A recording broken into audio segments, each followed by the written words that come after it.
بسم اللہ الرحمن الرحیم۔ السلام علیکم، welcome to my channel conceptual lectures by MSH۔ آج کی اس ویڈیو میں ہم تینوں آئین جو ہیں ان کا تقابلی جائزہ کریں گے، ان کا کمپیریزن کریں گے جو تینوں کانسٹیٹیوشنز ہیں۔ سب سے پہلے 1956 کا آئین، پھر 1962 کا آئین اور پھر اس کے بعد 1973 کا آئین جو اس وقت چل رہا ہے۔ ان تینوں کا کمپیریزن ہے تو سٹارٹ کرتے ہیں۔ سب سے پہلے دور کی بات کریں اگر تو 1956 کا آئین جو تھا یہ چودھری محمد علی کے وزارت عظمیٰ کے دوران نافذ ہوا تھا۔ انہوں نے دن رات محنت کر کے اس کا خاکہ تیار کیا اور اعلان کیا کہ جب تک دستور مکمل نہیں ہوگا تو دستوریہ کو مجلس قانون ساز کی حیثیت سے کام نہیں کرنے دیا جائے گا۔ اسی طرح پھر فروری 1956 تک دستور منظور کروانے کا بھی دو ٹوک وعدہ کیا گیا۔ انہوں نے 29 فروری 1956 کو رات 12 بجے قومی اسمبلی کا اجلاس جاری رکھا اور دستور کی تیسری خواندگی مکمل کروا کے یہ وعدہ پورا کر دیا۔ پھر 2 مارچ کو دن کے 11 بجے اسپیکر قومی اسمبلی عبدالوہاب کی قیادت میں ارکان اسمبلی نے یہ دستور گورنر جنرل اسکندر مرزا کو پیش کیا۔ مرزا نے اپنے محن سے باہر آ کر اس کا استقبال کیا اور آخرکار 23 مارچ 1956 کو اس دستور کو نافذ کر کے پاکستان کو برطانوی ڈومین کی بجائے آزاد مملکت بنا لیا گیا۔ اس کے بعد اگر ہم آئے 1962 کے آئین میں تو یہ صدر ایوب خان کے دور میں نافذ ہوا اور یہ انہوں نے بیسیکلی فروری 1960 کو ایک آئینی کمیشن بنایا اور اس کے سربراہ جو سے تھے وہ جسٹس شہاب الدین تھے اور انہوں نے یہ 16 ماہ کے عرصے میں اس کو آئین کو تشکیل دیا۔ اب بیسیکلی ہوا کیا تھا، 7 اکتوبر 1958 کو جو پہلا والا آئین تھا 1956 کا وہ منسوخ ہو گیا تھا اور اس کے 2 سال بعد general Ayub Khan martial law administrator نے 27 فروری 1960 کو اس کو یہ جو ہے بتایا کہ آئینی کمیشن بنایا اور اس کے سربراہ جو سے تھے مسٹر شہاب الدین تھے اور اسی طرح باقی بھی انہوں نے افراد کو شامل کیا جن میں اگر ہم بات کریں مسٹر عزیز الدین سابق وزیر تھے جو کہ، اور اسی طرح مسٹر آفتاب الدین، مسٹر طفیل علی ایڈوکیٹ، مسٹر ارباب احمد، ٹھیک ہے، تو کافی زیادہ سردار حبیب اللہ، تو کافی زیادہ جو سے تھے تقریباً 10-11 تھے افراد اس کمیشن کا حصہ تھے۔ اب بیسیکلی اس کا طریقہ کار یہ تھا کہ جسٹس شہاب الدین کی سربراہی میں یہ جو کمیشن کے لوگ تھے انہوں نے لوگوں کی رائے معلوم کرنے کے لیے 40 سوال پر مشتمل ایک سوال نامہ جو ہے وہ ڈویژنل کمشنروں کے ذریعے عوام تک پہنچا دیا۔ یہ سوال نامہ تینوں زبانوں میں تھا، انگریزی میں، اردو میں، بنگالی میں بھی تھا اور یہ تقریباً 28,000 جو ان سے سوال نامہ تھے وہ بنائے گئے تھے اور لیکن ان کے جوابات جو سے تھے وہ 6,299 جو سے 6289 افراد نے دیے تھے۔ تو اکثر جو ناقدین ہیں وہ بھی یہ کہتے ہیں کہ یہ صرف کاغذی کارروائی تھی اور اس میں کوئی مطلب عملی نہیں تھا ہوا، صرف کاغذی حد تک ہی تھا۔ تو کمیشن نے خود بھی ملک کے مختلف حصوں کا دورہ کر کے 565 افراد کے انٹرویو بھی لیے تھے اور پھر 16 عرصے کے دوران جو ہے یہ صدر مملکت کو انہوں نے آئینی سفارشات مرتب کر کے صدر کو پیش کر دیا تھا۔ اس کے بعد ان سفارشات کی معمولی اس کو تبدیلی کر کے پھر دستور پاکستان 1962 کا نام دے دیا اور پھر اس آئین کی تشکیل میں جو سے عوامی آراء کو اگر ہم دیکھیں وہ کم تھی اور فرد واحد کی رضا جو سی تھی وہ زیادہ تھی۔ مطلب اس کو ہم field marshal general Ayub Khan کا اگر ہم کہیں کہ اس میں بیسیکلی جو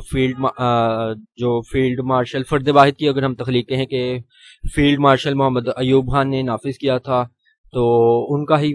مطلب اس کو ہم فرد واحد کا آئین کہہ سکتے ہیں۔ اس کو مطلب کسی اسمبلی نے منظور نہیں تھا کیا، نہ ہی کسی ادارے نے بنایا تھا، تو اس کو ہم یہ کہہ سکتے ہیں۔ اور اگر ہم اسی طرح 1973 کے آئین کی بات کریں تو یہ جو سے دور میں آیا تھا یہ 10ویں وزیر اعظم ذوالفقار علی بھٹو کے دور میں نافذ ہوا تھا اور اب جیسے آپ کو پتہ ہے کہ 16 دسمبر 1971 کو سکوٹر ڈھاکہ کا المیہ پیش آیا تھا اور اس کے بعد پھر 20 دسمبر 1971 کو جنرل یحییٰ خان نے اقتدار جو ہے عوام کے منتخب نمائندے ذوالفقار علی بھٹو کے حوالے کر دیا تھا۔ بھٹو نے جو ہے پیپلز پارٹی جو سی تھی وہ 144 میں سے 86 نشستوں پر کامیابی حاصل کر کے سر فہرست تھی اور ذوالفقار علی بھٹو نے دسمبر 1971 میں چیف مارشل لا ایڈمنسٹریٹر اور صدر پاکستان کے عہدے سنبھالے اور پھر انہوں نے کافی مطلب انقلابی اقدامات کیے، جس میں سے ایک انقلابی اقدام یہی ہے کہ انہوں نے آئین تشکیل دیا۔ 70 کے انتخابات میں جو منتخب ہونے والی جو قومی اسمبلی تھی نا، وہ ملک کی نمائندہ اسمبلی تھی، اور اس نے ہی ملک کا دستور جو ہے وہ وضع کرنے کے اس کے پاس سارے اختیارات تھے۔ اب اس حیثیت سے اس نے آئین سازی کے لیے جو ہے تمام سیاسی مکاتب فکر پر مشتمل ایک کمیٹی بنائی، اور ان کا کام بیسیکلی آئین بنانا تھا، اور اس کمیٹی نے ایک بڑی محنت اور جان فشانی سے جو ہے آئین کا مسودہ تیار کیا، اور 20 اکتوبر 1972 کو قومی اسمبلی میں تمام پارلیمانی گروپوں نے اس پہ دستخط کیے۔ اس طرح عبوری آئین جو ہے اسی روز مطلب 20 اکتوبر 1972 کو ہی نافذ ہو گیا تھا۔ اس کے بعد پھر مسودہ جو ہے قومی اسمبلی میں پیش کیا، اور وہ بھی بحث و تمہیز کے بعد جو ہے 10 اپریل 1973 کو منظوری مل گئی اس کو، اور اس کے ساتھ ہی یہ مسودہ جو ہے یہ آئینی شکل بن گیا، اور پھر بعد میں صدر مملکت کے پاس بھیجا گیا، اور انہوں نے پھر 12 اپریل 1973 کو اس کی توثیق کر دی۔ پھر آئین منظور ہونے کے بعد جو ہے سینٹ تشکیل دی گئی، اور اگست 1973 میں سینٹ نے بھی اس کی توثیق کر دی، اور اس طرح تمام مراحل سے گزر کر جو ہے یہ 1973 کا آئین بن گیا، اور پھر 14 اگست 1973 کو یہ ملک میں نافذ ہو گیا۔ تاریخ نفاذ اس کی ہے 14 اگست 1973۔ اگر ہم 1956 کے آئین کی بات کریں تو اس سے جو ہے نا کثیر آبادی جو ہے وہ خوش تھی، لیکن جو مشرقی پاکستان ہے نا اس میں اس کے خلاف مہم چلائی گئی تھی۔ اور تاریخ نفاذ ایک بار دوبارہ پڑھ لیتے ہیں کہ 1956 کا آئین جو ہے یہ 23 مارچ 1956 کو نافذ ہوا۔ اسی طرح 1962 کا آئین جو ہے یہ 8 جون 1962 کو نافذ ہوا، اور اسی طرح جو 1973 کا آئین ہے یہ ہے 14 اگست 1973 کو نافذ ہوا۔ اب ان کے اگر ہم ڈفرنس کے بارے میں تو جو ہے 1956 کا آئین یہ مختصر تھا، مطلب اس میں صرف 234 دفعات تھیں اور 13 ابواب تھے اور 6 شیڈول تھے، اور 1962 کا آئین ہے وہ طویل تھا، اس کے مقابلے میں زیادہ طویل تھا، اس میں 250 دفعات تھیں، 12 حصے تھے اور 5 گوشوارے تھے، اور 1973 کا آئین ان دونوں کے مقابلے میں سب سے زیادہ طویل تھا، سب سے زیادہ لمبا تھا، اس میں 280 دفعات تھیں، 6 گوشوارے تھے، 27 ابواب تھے اور 6 جدولیں تھے اور 12 حصے تھے۔ اب میں نے ان 12 حصوں کو بھی لکھ لیا آپ کے لیے کیونکہ یہ 1973 کا زیادہ امپورٹنٹ ہے۔ تو اس میں پہلا حصہ جون سا ہے یہ تعارف پہ مشتمل ہے، اس میں تعارف کروایا گیا بیسیکلی۔ اسی طرح دوسرا حصہ اس میں بنیادی حقوق اور رہنما اصول موجود ہیں۔ تیسرا حصہ جو ہے یہ وفاقی پاکستان سے متعلق ہے، اور اسی طرح چوتھا حصہ جو ہے یہ حصہ صوبوں کے بارے میں وضاحت کرتا ہے۔ پھر 5واں حصہ آ گیا، یہ حصہ جو ہے وفاق کے صوبوں کے ساتھ تعلقات پر روشنی ڈالتا ہے۔ اسی طرح پھر چھٹا حصہ جو ہے یہ مالیات، جائیدادوں اور معاہدوں کے بارے میں ہے، اور اسی طرح جو 7واں حصہ ہے وہ عدلیہ کے وضاحت کرتا ہے، اور اسی طرح جو 8واں حصہ ہے وہ ہے انتخابات جو ان سے ہیں انتخابات کے بارے میں، اور اسی طرح 9واں حصہ جو ہے اس حصے میں اسلامی دفعات بیان کی گئی ہیں، اور جو 10واں حصہ ہے وہ ہنگامی دفعات کے بارے میں ہے، اور اسی طرح جو 11واں حصہ ہے اس میں آئین میں ترمیم کا طریقہ بتایا گیا۔ ٹھیک ہے، اگر نوعیت کی بات کریں تو یہ تینوں ہی تحریری نوعیت کے تھے، تینوں آئین جو سے تھے تحریری نوعیت کے تھے۔ اس کے بعد اگر ہم نظامی حکومت کی بات کریں تو نظامی حکومت جون سا ہے 1956 کے آئین کا وہ وفاقی ہے، مطلب اس میں حکومت اور قانون ساز کے اختیارات کو جون سا مرکز اور صوبوں میں تقسیم کیا گیا ہے۔ قانون سازی جو سی صوبوں میں بھی تقسیم کی گئی تھی اور مرکز میں بھی، اور بیسیکلی اس کی 3 فہرستیں بنائی گئی تھیں۔ اب 3 فہرستیں کون سی ہیں؟ ایک تو مرکزی، ایک صوبائی اور ایک مشترکہ فہرست۔ مرکزی فہرست میں مرکزی شعبہ جات جو سے پوری طرح سے مرکز کے ماتحت تھے، اور اسی طرح صوبائی شعبوں میں صوبائی مجلس قانون ساز ہی قانون سازی کر سکتی تھی، اور اسی طرح جو مشترکہ فہرست تھی اس میں مرکز اور صوبہ دونوں قانون سازی کر سکتے تھے۔ لیکن اگر جب مرکز اور صوبائی قوانین ایک دوسرے سے متصادم ہوتے تھے تو مرکزی قانون کو ہی بالادستی حاصل تھی، اور جن اختیارات کا کسی فہرست میں بھی ذکر نہیں تھا ان کو پھر صوبوں میں تفویض کر دیا جاتا تھا۔ لیکن یہ تینوں فہرستیں اس قدر جامع تھی کہ جو باقی شعبہ جات نا ان کی تعداد بہت کم تھی، اور تو بیسیکلی اس میں وفاقی نوعیت کا ہے نا یہ، تو اس میں صوبوں کو نا وفاقی شکل میں ایک دوسرے سے منسلک کر دیا گیا تھا۔ اس کے بعد اگر ہم 1962 کے آئین کی بات کریں وہ بھی وفاقی ہی تھا، اس میں ایک مرکزی اور 2 صوبائی حکومتیں تھیں، جو مشرقی پاکستان اور مغربی پاکستان، اور اسی طرح ایک فہرست جو سی ہے وہ مرکزی حکومت کے بارے میں متعلق بنائی گئی تھی، اور ان کے جو اختیارات کے متعلق ہے وہ فہرست تھی، اور اسی طرح ایک فہرست جو ہے وہ صوبائی انتظامیہ کے اختیارات کے متعلق بنائی گئی تھی۔ اور مرکز اور صوبوں کے درمیان اختیارات کی تقسیم کا اختیار جو ہے وہ عدالت کی بجائے صدر اور پارلیمنٹ کو دیا گیا تھا۔ اگر ہم اس کے بعد 1973 کے آئین کی بات کریں تو یہ بھی وفاقی تھا، مطلب پاکستان کا آئین جو سا ہے وہ نہ تو برطانیہ کی طرح واحدانی تھا بلکہ امریکہ کی طرح یہ وفاقی تھا، جس میں بلوچستان، پنجاب، سندھ اور شمال مغربی سرحدی صوبہ 4 اکائیاں ہیں۔ ان کے علاوہ وفاقی دارالحکومت جو ہے وہ اسلام آباد اور وفاقی زیر انتظام قبائلی علاقے فاٹا بھی شامل ہیں۔ وفاقی مقننہ قومی اسمبلی اور سینٹ میں ان سب کو نمائندگی دی جاتی تھی اور سینٹ میں 4 صوبوں کو مساوی نمائندگی دی گئی ہے۔ حکومتی شعبہ جات کو مرکز اور صوبوں کے درمیان اس طرح تقسیم کیا گیا ہے کہ وفاقی لسٹ میں صرف مرکز قانون سازی کر سکتا ہے، مشترکہ فہرست میں صوبوں اور مرکز دونوں قانون سازی کر سکتے ہیں، تاہم تصادم کی صورت میں مرکز کو قانون برتر مانا جائے گا۔ باقی مائندہ تمام امور صوبوں کو تحویل میں سمجھتے تھے جن میں مرکز دخل اندازی نہیں کر سکتا تھا، تو کسی صوبے کی حدود یا اس کے اختیارات میں رد و بدل اس وقت تک نہیں ہو سکتا تھا جب تک اس صوبے کی مجلس قانون ساز کے 2/3 اکثریت سے قرارداد منظور نہ کرتے۔ تو اسی طرح ایوان بالا میں جیسے مطلب ایوان بالا جو سینٹ ہے اس میں تمام صوبوں کو برابر نمائندگی دے کر فیڈریشن کا ایک اور تقاضا پورا کیا گیا تھا، اور ہر صوبے کے لیے حکومتی ڈھانچہ مرکز کی طرح ہے اور انتظامیہ گورنر کے علاوہ وزیر اعلیٰ اور صوبائی کابینہ پر مشتمل تھی، اور قانون سازی کے لیے صوبائی مجلس قانون ساز ہے۔ ہر صوبے کے لیے الگ الگ ہائی کورٹ، لیکن عدالتی نظام ایک سلسلہ میں مربوط ہے۔ ہر صوبے کی ہائی کورٹ کو عدالتی نظام سے مکمل طور پر الگ نہیں کیا گیا، یہ صرف اس کا دائرہ سماعت جو ہے صوبائی حد تک حدود تک ہوتا تھا۔ اب بیسیکلی جیسے میں نے آپ کو بتایا ملک کا وفاق جو ہے یہ ایک مرکزی حکومت اور 4 صوبائی حکومتوں پر مشتمل تھا، اور وفاقی حکومت کا جو سربراہ تھا وہ صدر تھا، اور جس کو مجلس شورا مطلب پارلیمنٹ کے اراکین منتخب کرتے تھے، اور ہر صوبے کا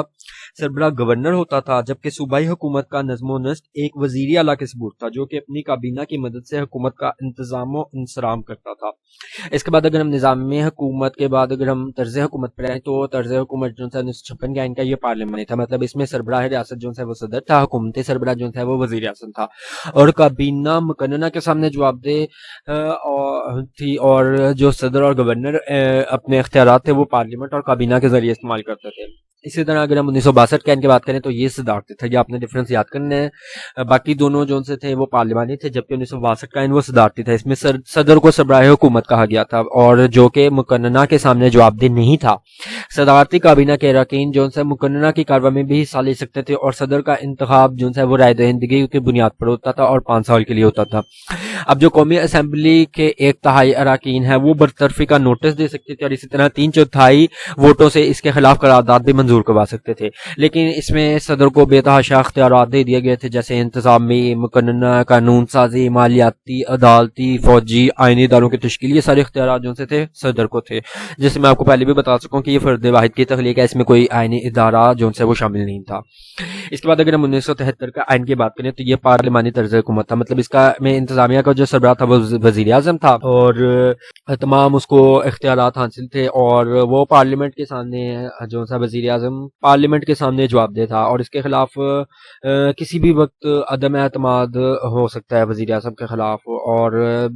اس میں جو صدر کے اختیارات تھے وہ محدود تھے۔ پاکستان میں عامروں نے ہمیشہ جو ہے نا صدارتی نظام کی حمایت کی، اور عوام نے پارلیمانی نظام کے لیے طویل جدوجہد کی ہے، کیونکہ پارلیمانی نظام میں کسی ایک شخص کے ڈکٹیٹر بن جانے کے امکانات کم ہوتے ہیں بہت، تو اس لیے پارلیمانی نظام حکومت جو ہے اس میں یہ پاکستانی عوام جو ہے اس کو پسند کرتی تھی۔ اور اس میں بیسیکلی کیا ہے، اس میں جو 8ویں ترمیم کی روح سے نا قومی اسمبلی کے کسی رکن کو ملک کا وزیر اعظم جو ہے وہ صدر نامزد کرتا تھا، اور وہ مقررہ مدت کے اندر اندر اسمبلی سے نا اعتقاد کا ووٹ اور اعتماد کا ووٹ اس کو حاصل کرنا ضروری ہوتا تھا، پھر وہ اپنی کابینہ کے اراکین نامزد کرتا تھا، اور وزیر اعظم جو ہے وہ بیسیکلی کاروبار مملکت ہی چلاتا تھا، اور وزیر اعظم اور اس کی کابینہ کے اراکین جو ہے وہ پارلیمنٹ کے سامنے جواب دہ ہوتے تھے۔ اس کے بعد اگر ہم بات کریں کہ یہ کس طرح کا تھا، لچکدار تھا یا غیر لچکدار تھا، تو 1956 کا آئین جو تھا وہ نیم استوار مطلب ترمیم کی گنجائش موجود تھی، پارلیمنٹ کی منظوری کے بغیر بھی آرٹیکل نافذ کیے جا سکتے تھے، یہ اس میں ترمیم ہو سکتی تھی، تو یہ نیم استوار تھا، سیمی ریجڈ تھا، اور اس میں بیسیکلی ترمیم کس طرح ہو سکتی تھی، 2/3 جو اراکین تھے 2/3 کی اکثریت سے ترمیم ممکن تھی، اور صوبوں سے متعلق ترمیم کے لیے صوبائی حکومتوں کی منظوری جو سی ہے اور وہ ضروری تھی۔ اس کے بعد اگر ہم 1962 کے آئین کی بات کریں تو یہ متوازی حیثیت تھی، مطلب یہ جو سا ہے متوازی حیثیت کا تھا، اور اس میں ترمیم کا جو طریقہ کار تھا نہ پیچیدہ تھا اور نہ ہی مشکل تھا۔ قومی اسمبلی کے جو 2 تہائی اراکین تھے وہ صدر کی منظوری کے ساتھ ترمیم کر سکتے تھے۔ اگر صدر منظوری نہیں دیتا تھا تو 3/4 ارکان کو دوبارہ ترمیم پاس کرنا پڑتی تھی، اور صدر کو جو 10 دن کے اندر منظوری دینا لازمی تھی۔ اگر پھر بھی صدر منظوری نہیں دیتا تھا تو پھر بنیادی جمہوریتوں کے 80,000 اراکین سے ریفرینڈم کروایا جاتا تھا، اس کے بعد پھر ترمیم کی منظوری ہو جاتی تھی۔ مطلب 1956 کا آئین جو ہے وہ لچکدار تھا، یہ متوازی حیثیت کا تھا۔ اب 1973 کے آئین کی بات کریں تو یہ جامد آئین تھا، مطلب غیر لچکدار تھا، یہ ریجڈ آئین تھا، اور اس میں ترمیم کے لیے دونوں ایوانوں کی 2 تہائی اکثریت جو سی تھی وہ لازمی ہونی چاہیے تھی۔ اس کے بعد اگر ہم شہریت پہ آئیں تو 1956 کے آئین میں اکلوتی شہریت کا اصول تھا، اسی طرح 1973 کے آئین میں بھی ملک کے تمام لوگ صرف پاکستان کے شہری ہوتے تھے، اس میں بھی اکلوتی شہریت تھی کیونکہ ان کے حقوق اور فرائض کا تعین صرف وفاقی آئین کرتا تھا۔ اس کے بعد اگر ہم صوبائی تقسیم کی بات کریں تو 1956 میں 2 صوبے تھے، دو طرح کی صوبائی تقسیم کی گئی تھی، ایک صوبہ مشرقی پاکستان اور ایک صوبہ مغربی پاکستان۔ اسی طرح 1962 کے آئین میں بھی جو یہ صوبائی تقسیم 2 طرح سے کی گئی تھی، مشرقی پاکستان اور مغربی پاکستان۔ اسی طرح 1973 کے آئین میں صوبہ پنجاب، سندھ، سرحد اور بلوچستان میں صوبائی تقسیم کی گئی تھی۔ اس کے بعد اگر ہم آئے صدر کے اوپر تو 1956 کے آئین میں آئینی سربراہ مملکت صدر تھا، اور اس کی عمر کم سے کم 40 سال ہونا چاہیے تھی، اور اس کی عہدت کی مدت جو سی تھی وہ 5 سال تھی، اور اس کا انتخاب جو ہے بذریعہ قانون بذریعہ ارکان اسمبلی ہوتا تھا، اور ہنگامی حالات میں صدر کو جو سے تھے خصوصی اختیارات حاصل تھے، اور ہنگامی حالات کا نفاذ بھی صدر کر سکتا تھا، اور ریاست یا کسی بھی صدر کے اختیارات کو خود سنبھالنے کا اختیار بھی اس کو حاصل تھا، اور اگر وہ خود نہیں سنبھالنا چاہتا تو وہ گورنر کو بھی اختیار دے سکتا تھا کہ یہ والے عہدے کا اختیار آپ سنبھال لیں۔ اسی طرح 1962 کے آئین پہ آئے تو 1962 کے آئین میں صدر جو تھا وہ فعال سربراہ حکومت تھا، اور اس کی عمر کم سے کم 35 سال ہونی چاہیے تھی، اور اس کے عہدے کی مدت بھی 5 سال تھی، اور یہ جو تھا بنیادی جمہوریتوں کے ارکان کے ذریعے اس کا انتخاب ہوتا تھا۔ اس کے بعد اگر ہم 1973 کے آئین پہ آئیں تو صدر جو ہے 1973 کے آئین میں صرف آئینی سربراہ تھا، اور 8ویں ترمیم کے بعد اس کو بے پناہ اختیارات مل گئے تھے۔ پھر اس کی عمر جو سی تھی وہ کم از کم 35 سال اور مسلمان ہونا اس کے لیے ضروری تھا۔ 1973 کے آئین میں یہ اس کے لیے کنڈیشن ہو گئی تھی، اور اسی طرح پھر اس کے عہدے کی مدت جو سی تھی وہ 5 سال تھی، اور قومی اسمبلی، سینٹ اور صوبائی اسمبلی پر مشتمل انتخابی ادارے کے ذریعے اس کا انتخاب ہوتا تھا، اور صدر اہم قومی امور پر ملک میں استصواب رائے ریفرینڈم کروا سکتا ہے، اور وزیر اعظم بھی صدر کو ریفرینڈم کروانے کا مشورہ دے سکتا ہے، یہ اس کا اختیار تھا۔ اس کے بعد اگر ہم وزیر اعظم کی بات کریں تو 1956 کے آئین میں وزیر اعظم جو تھا وہ حکومت کا سربراہ تھا، قائد ایوان تھا اور اختیارات کا سرچشمہ تھا، جبکہ 1962 کے آئین میں وزیر اعظم کا عہدہ ہی نہیں تھا، اور 1973 کے آئین میں یہ وزیر اعظم جو تھا یہ حکومت کا سربراہ تھا۔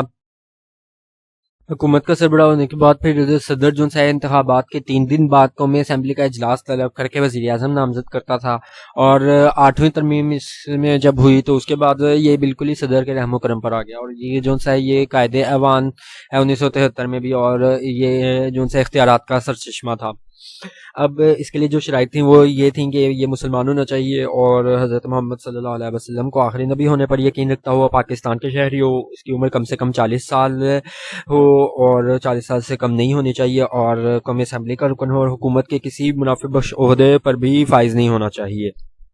اور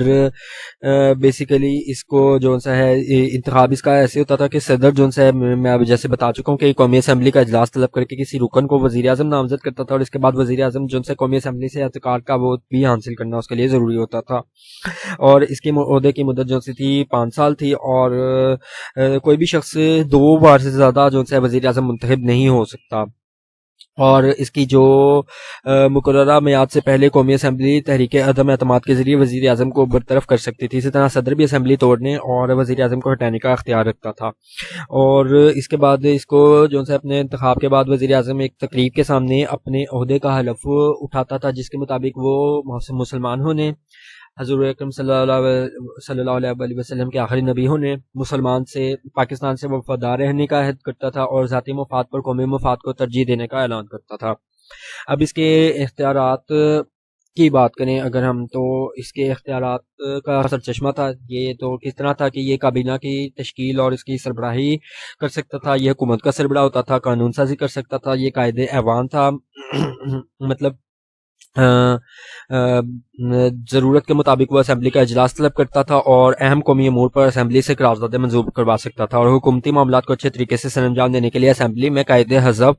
اختلاف کا تعاون حاصل کرتا تھا۔ اسی طرح اس کو مالیاتی اختیارات بھی تھے، ہنگامی اختیارات بھی تھے، مطلب اگر وہ محسوس کرے کہ بیرونی مداخلت یا اندرونی انتشار کے باعث ملک کی سلامتی کو خطرہ لاحق ہے تو وہ ملک میں ہنگامی حالت کا اعلان کر سکتا تھا۔ اسی طرح صدر سے رابطہ رکھنا ہوتا تھا اس کو، کیونکہ صدر جو ہے وہ ریاست کا سربراہ تھا اور دوسرے ممالک کے سربراہوں اور نمائندوں سے ملاقات کر کے خود کو بین الاقوامی حالات سے بھی باخبر رکھتا تھا، اور اسی طرح وہ قومی اسمبلی کو بھی توڑنے کا اختیار تھا اس کو، اور صدر اس کے مشورے جو ہے وہ صدر کو مشورہ دے سکتا تھا، کیونکہ صدر کو مشورہ دے کے قومی اسمبلی کو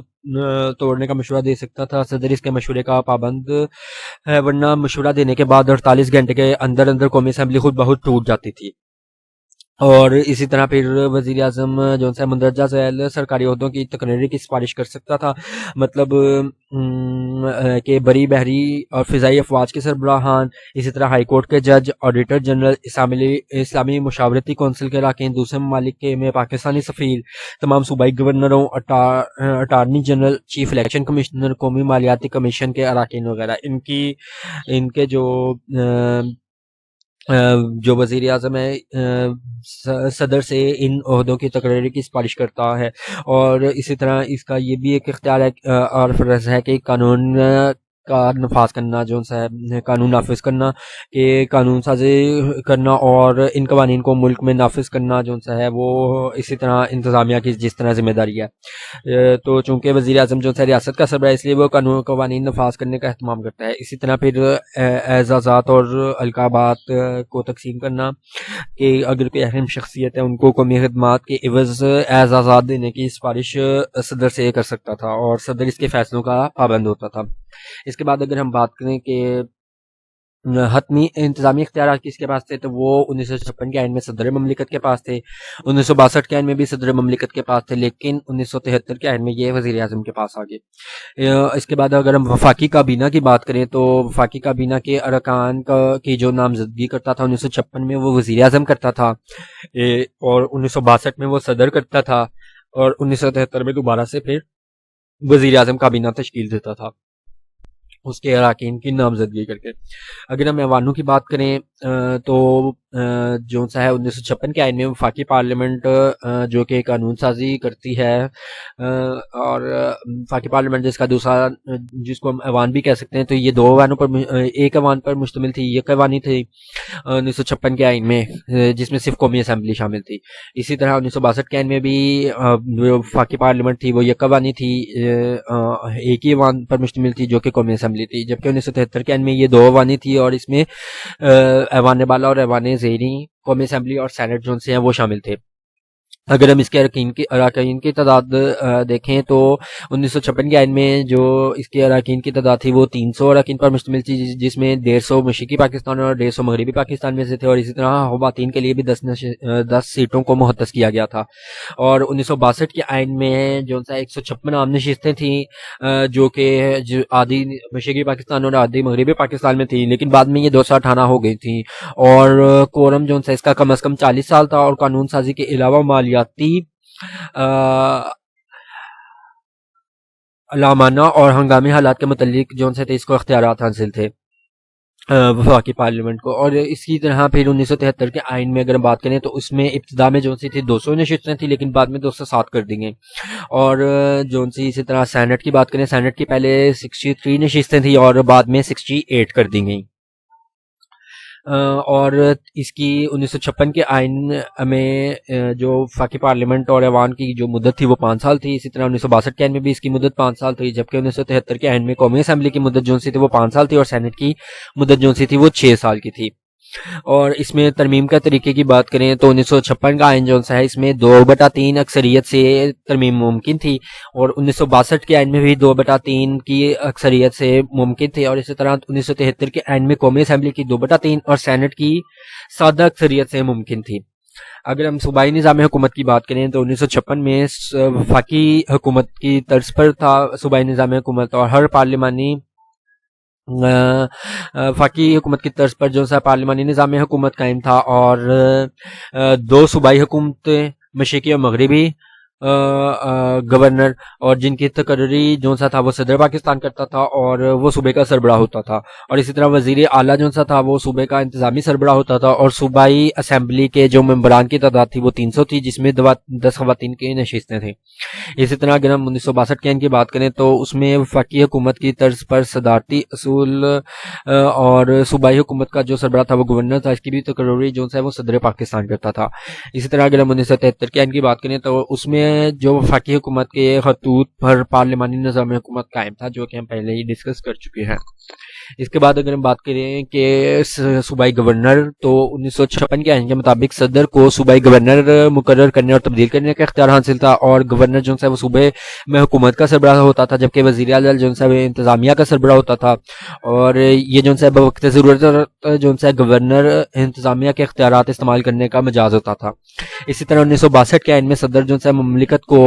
صوبائی گورنر مقرر کرنے اور تبدیل کرنے کا اختیار حاصل تھا، اور اسی طرح ہنگامی حالات کے دوران گورنر کی تمام انتظامی اختیارات بھی صدر کو حاصل تھے، اور جو انتظامی اختیارات کے علاوہ قانون سازی اور مالیاتی اختیارات بھی اس کو تھے، اور وزراء کا تقرر کرنا ان کی برطرفی کا اختیار بھی تھا، اور گورنر کی کابینہ کو مجلس وزراء کا نام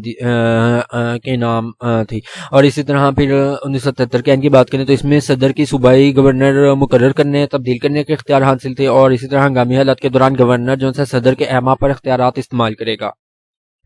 اگر ہم ان کی نشستوں کی بات کریں تو ہر صوبائی اسمبلی جو سی تھی وہ 300 اراکین پر مشتمل تھی اور 5 سال کے لیے منتخب ہوتی تھی، اور گورنر صدر کی رضامندی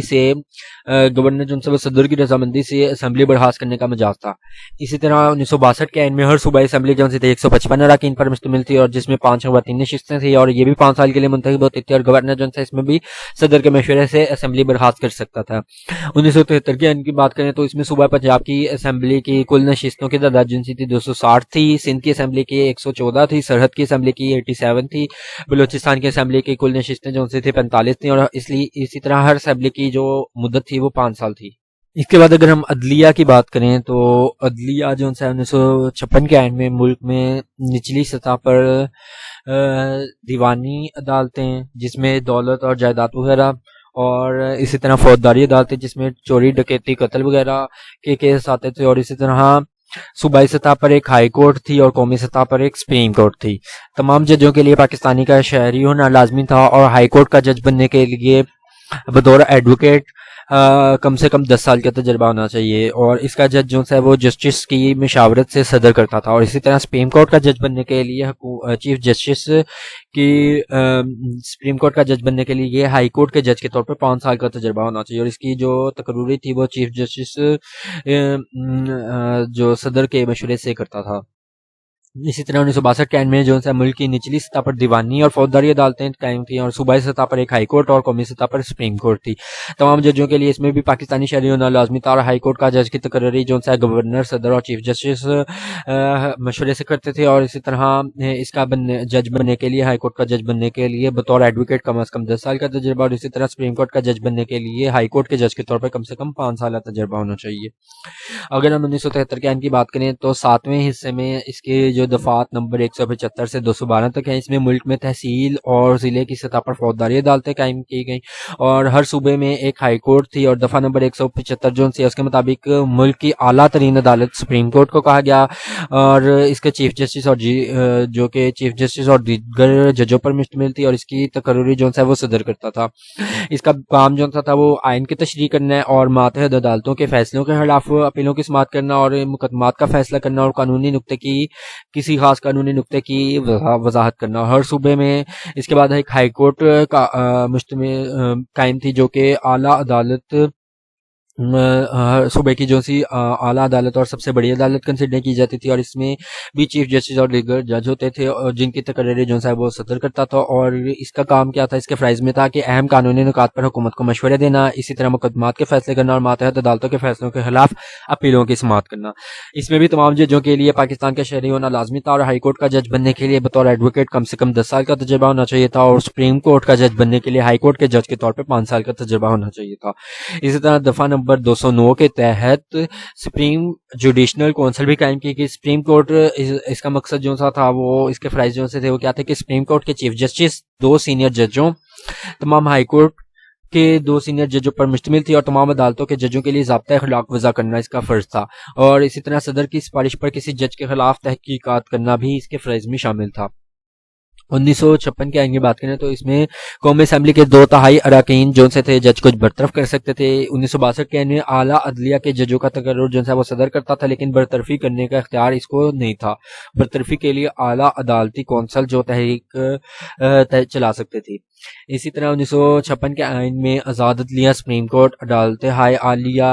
اور ماتحت عدالتیں تھیں, اور اسی طرح 1962 میں آزاد عدلیہ, سپریم کورٹ, عدالتیں ہائے عالیہ, ماتحت عدالتیں تھیں, اور اسی طرح 1973 کے آئین میں سپریم کورٹ, عدالتیں ہائے عالیہ, ماتحت عدالتوں پر مشتمل تھی, لیکن چند ترامیم کے باعث ان کے اختیارات پر مزید پابندیاں بھی عائد کر دی گئیں. مشرف دور میں چیف جسٹس آف پاکستان کی بحالی سے عدلیہ کی آزادی کا نیا باب شروع ہوا. اس کے بعد بنیادی حقوق کی بات کریں تو 1956 کے آئین میں جو سے تھے بلا امتیاز سب کے لیے یکساں اور آئینی حقوق کی ضمانت دی گئی اور عدالتوں کے ذریعے ان کا نفاذ عمل میں لایا گیا. اور اسی طرح 1962 کے آئین میں آئین کی پہلی ترمیم کے ذریعے ان کے بنیادی حقوق کی ضمانت دی گئی اور عدالتوں کے ذریعے نفاذ کیا گیا. اور اسی طرح 1973 کے آئین میں بھی اس کے دوسرے حصے کے پہلے باب میں اس کے جو دفعات ہیں وہ 8 سے 28 تک, یہ آپ یاد رکھ سکتے ہیں. اسی طرح تو ان میں آئینی ضمانت دی گئی بنیادی حقوق کی اور عدالتوں کے ذریعے اس کا نفاذ عمل میں لایا گیا. اور قانون کی نظر میں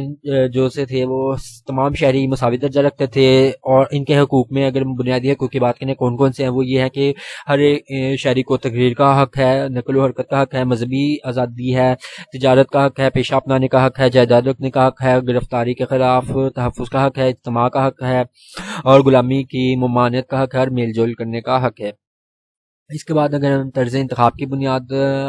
کی بات کریں تو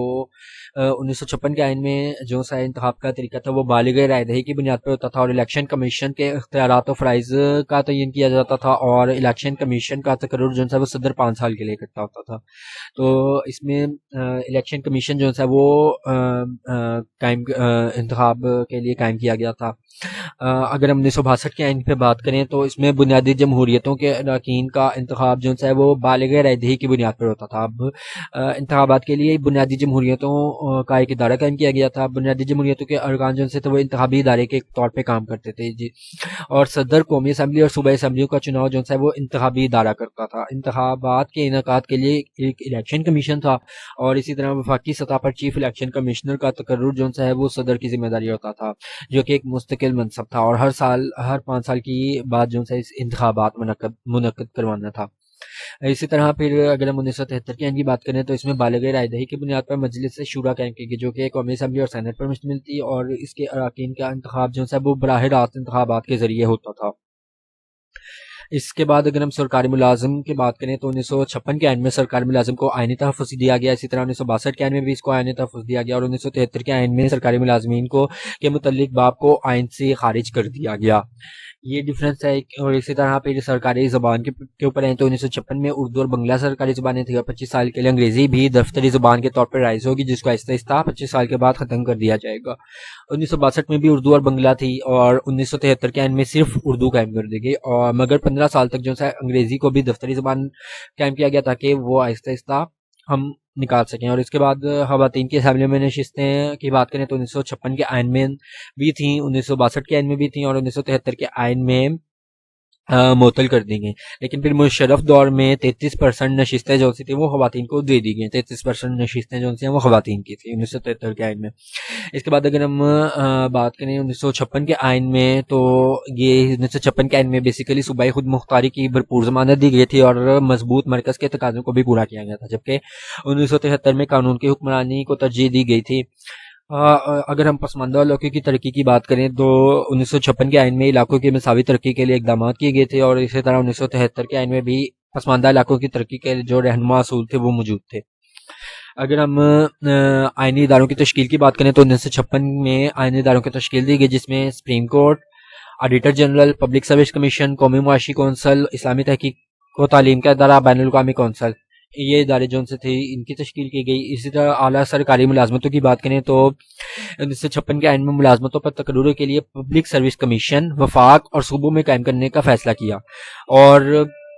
وفاقی پبلک سروس کمیشن کے چیئرمین کا تقرر جو ہے وہ صدر کرتا تھا، اور صوبائی پبلک سروس کمیشن کے جو چیئرمین ہے اس کا تقرر جو ہے وہ گورنر کرتا تھا۔ اس کے بعد اگر ہم اسلامی دفعات کی بات کریں تو 1956 کے آئین میں قرارداد مقاصد کو افتتاحیہ کے طور پہ شامل کیا گیا۔ قرارداد مقاصد بیسیکلی 12 مارچ 1949 کو پاکستان کی پہلی دستور ساز اسمبلی نے آئین سازی کے لیے قرارداد پاس کی، اس کو ہم قرارداد مقاصد کا نام دیتے ہیں۔ پاکستان یہ اسلامی آئین اور اسلامی طرز زندگی کو پسند کیا گیا اس میں قرارداد مقاصد میں، اور اس لیے اس کو ہم نے دستور کے ابتدائیے کے طور پہ شامل کیا گیا۔ 1962 کے آئین میں بھی دستور کے ابتدائیے میں قرارداد مقاصد کو شامل کیا گیا، اور 1973 کے آئین میں بھی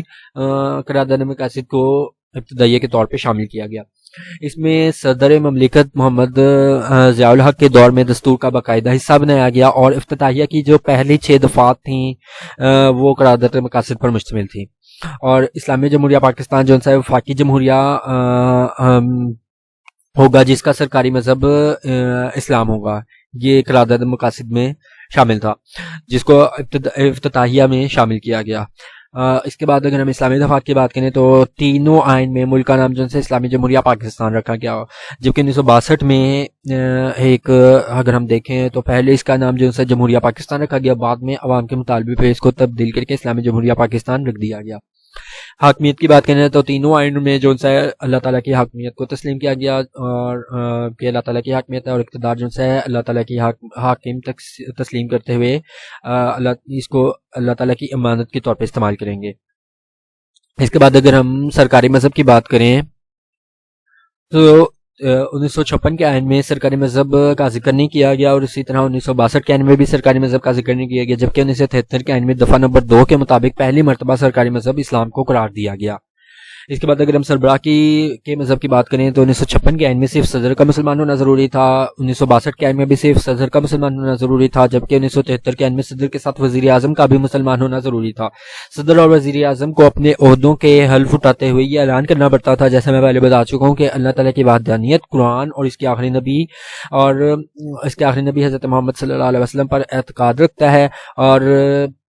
اس کے ساتھ ساتھ مجلس شورا کا بھی قیام کیا گیا جو کہ قومی اسمبلی اور سینٹ پر مشتمل تھی، یہ بھی ایک اسلامی دفعات میں شامل ہے۔ اور اس کے بعد اگر ہم مسلمان کی تاریخ کی بات کریں تو 1956 کے آئین میں بھی اس مسلمان کی تعریف نہیں کی گئی، 1962 میں بھی نہیں کی گئی، جبکہ 1973 کے آئین میں مسلمان کی تعریف شامل کی گئی۔ اس کے بعد اگر ہم اسلامی قوانین کی بات کریں تو 1956 کے آئین میں قرآن و سنت کے مطابق قوانین نفاذ کرنے کا وعدہ کیا گیا، اور قرآن و سنت کو ملک کا سپریم لا قرار دیا گیا، اور رائج شدہ قوانین کو بھی اسلامی اصولوں کے مطابق ڈھالنے کی کوشش کی گئی۔ اس کے بعد 1962 کی بات کریں تو اس میں بھی یہ عہد کیا گیا کہ کوئی قانون اسلام سے متصادم نہ بنایا جائے، اور اسی طرح 1973 میں بھی تمام قوانین کو 9 سال میں قرآن و سنت کی روشنی میں ڈھال کر نافذ کرنے کا عزم کیا گیا، اور اس کے لیے جو دفعہ ہے وہ دفعہ نمبر 227 ہے، جس کے مطابق قرآن و سنت کے مطابق قوانین بنائے جائیں گے نئے۔ اس کے بعد اگر ہم اسلامی معاشرے کی تشکیل کے اوپر بات کریں تو 1956 کے آئین میں اس کے اوپر تفصیل سے بیان ہے، اسی طرح 1962 میں بھی اسلامی معاشرے کی تشکیل کے اوپر تفصیل سے بیان ہے، اور 1973 میں بھی اس کے اوپر تفصیل سے بیان دیا گیا ہے۔ اس کے بعد اگر ہم اسلامی تحقیقاتی ادارے کے اوپر بات کریں تو 1956 کے آئین کی دفعہ 197 کے تحت ادارہ تحقیقات اسلامیہ کا قیام تجویز کیا گیا، اور اس کا مقصد جو تھا کہ یہ تھا کہ اسلامی احکامات کی تشریح کرے اور تحقیقی کام کرے۔ اسی طرح 1962 کے آئین میں اس کے ادارے کو برقرار رکھا گیا، اور اس کے جدید حالات کے تقاضوں کی روشنی میں اسلامی احکامات کے بارے میں رائے دے گی اور تحقیقاتی کام کرے گی، اور اسی طرح اس کے علاوہ اس میں 1962 کے آئین میں اسلامی مشاورتی کونسل بھی قائم کی گئی، جس کا مقصد تھا کہ لوگوں کو زندگیوں کو اسلامی انداز میں ڈھالے اور تحقیق کے لیے کام کرے، اور اس کے جو ارکان کی تعداد تھی وہ کم از کم 5 اور زیادہ سے زیادہ 12 تھی، جس میں علماء، سیاست، معیشت، قانون اور انتظامی امور کے ماہرین شامل تھے۔ اور اگر ہم 1973 کے آئین کی بات کریں تو اس میں بھی اسلامی تحقیقاتی ادارہ جو ہے وہ قائم رکھا گیا، اور دفعہ نمبر 228 کے مطابق ملک میں اسلامی نظریاتی کونسل تشکیل دی گئی، اور صدر جو ہے وہ بیسیکلی 820 علماء کونسل کی رکنیت کے لیے نامزد کرتا تھا صدر، اور اسی طرح 200 دفعہ نمبر 31 کے مطابق مسلمانوں کی زندگیوں کو اسلامی تعلیمات کے مطابق کیسے ڈھالا جائے، اس کا مقصد یہ تھا۔ اسی طرح پھر قانون کے اسلامی غیر اسلامی ہونے کے بارے میں بھی ریسرچ کرنا اور اسمبلی کو آگاہ کرنا اس کا مقصد تھا، اور اسی طرح موجودہ قوانین کو اسلامی احکامات کے مطابق ڈھالنا بھی اس کے فرائض میں شامل تھا۔ اس کے بعد اگر ہم زکوٰۃ، اوقاف اور مسجد کا نظام کے بارے میں بات کریں تو 1956 کے عین میں اس کا معقول انتظام کی ہدایت جو سے تھی وہ مذکور تھی۔ 1962 کے عین میں بھی اس کے رہنما اصول میں مذکور تھی اور شفاف بنیادوں پر چلانے کے لیے ملک کا نظام وضع کرنے کا وعدہ کیا گیا، اور اسی طرح 1973 کے عین میں بھی باقاعدہ طور پر یہ اس کو زکوٰۃ و اوقاف مسجد کے نظام کو مذکور کیا گیا۔ اگر ہم اسلامی تعلیمات کی ترویج و اشاعت کے بارے میں بات کریں تو 1956 کے عین میں اس کا ذکر نہیں کیا گیا، جبکہ 1962 کے عین میں اس کا اہتمام کیا گیا اور 1973 کے عین میں بھی اس کا اچھے طریقے سے اہتمام کیا گیا۔ اگر ہم 1956 کے عین کی بات کریں تو اس میں فلاحی ریاست کے قیام کے لیے کوششیں کی گئیں اور شراب نوشی، جوا بازی اور عصمت فروشی پر پابندی لگائی گئی، جبکہ 1973 کے عین میں بھی اسلامی طرز زندگی کو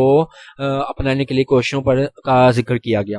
اگر ہم عربی زبان کی تعلیم کی بات کریں تو 1956 میں بھی اس کا ذکر نہیں تھا، 62 میں بھی ذکر نہیں تھا، اور جبکہ 1973 کے آئین کی دفعہ نمبر 31 کے تحت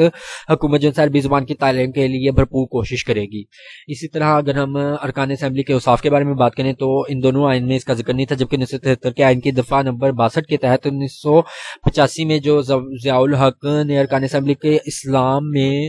کردار کا حامل ہونا، جو اسمبلی کے ارکان تھے ان کا اسلام میں کردار کا حامل ہونا ضروری قرار دیا۔ اسی طرح پھر قرآن مجید کی طباعت کی بات کریں تو ان دونوں آئین میں اس کا ذکر نہیں تھا، جبکہ 1973 کے آئین کی دفعہ نمبر 31 کے تحت حکومت نے قرآن پاک کی صحیح طباعت، غلطیوں سے پاک طباعت کا ذمہ اٹھایا۔ اس کے بعد اگر ہم بات کریں کہ اسلامی تعلیم کا فروغ، تو اگر ہم بات کریں 1956 کے آئین کی تو 1956 کے آئین میں صرف قرآن مجید کی تعلیم کا ذکر کیا گیا۔ اگر ہم بات کریں 1962 کے آئین کی تو 1962 کے آئین میں تعلیمی اداروں میں قرآن مجید اور اسلامیات کی لازمی تعلیم کا ذکر کیا گیا، جبکہ گزشتہ میں صرف قرآن پاک کی تعلیم تھی۔ اسی طرح 1973 کے آئین میں قرآن مجید اور اسلامیات کی لازمی تعلیم کا ذکر کیا گیا، اور عدلیہ کے ذریعے یہ جو قرآن مجید اور اسلامیات کی لازمی تعلیم تھی اس کو نافذ کرنے کے لیے ہدایت کی گئی۔ اس کے بعد اگر ہم اقلیتوں کے حقوق کی بات کریں تو 1956 کے عین میں اقلیتوں کے حقوق کی ضمانت دی گئی، مذہب اور عقیدے کی مکمل آزادی دی گئی، ان کے تناسب کے لحاظ سے ان کو ملازمت فراہم کرنے کے بھی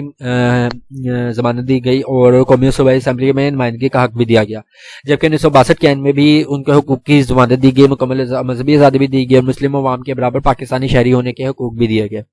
اسی طرح 1973 کے آئین میں بھی دفعہ نمبر 36 کے تحت حقوق کی ضمانت دی گئی، اور یہ بیسیکلی ان کے جو حقوق ہیں وہ دفعات نمبر 29 سے 40 تک ہے، جس میں معاشرتی انصاف اور اقلیتوں کے حقوق کا تحفظ کے بارے میں دفعات ہیں کہ ان کو معاشرتی انصاف ملے گا اور ان کے سارے حقوق ان کو عام شہریوں کی طرح، پاکستانی شہریوں کی طرح ان کو مل جائیں گے۔ اس کے بعد اگر ہم عقیدہ ختم نبوت کی بات کریں تو دونوں آئین میں عقیدہ ختم نبوت کا ذکر نہیں تھا، جبکہ 1973 کے آئین میں پہلی مرتبہ مسلمان کی تعریف کی گئی اور اس کے تحت قادیانی فرقہ جو ہے اس کو غیر مسلم قرار دیا گیا۔ اس میں صدر اور وزیر اعظم کا آپ صلی اللہ علیہ وسلم کے آخری نبی ہونے پر اعتقاد ہونا لازمی تھا۔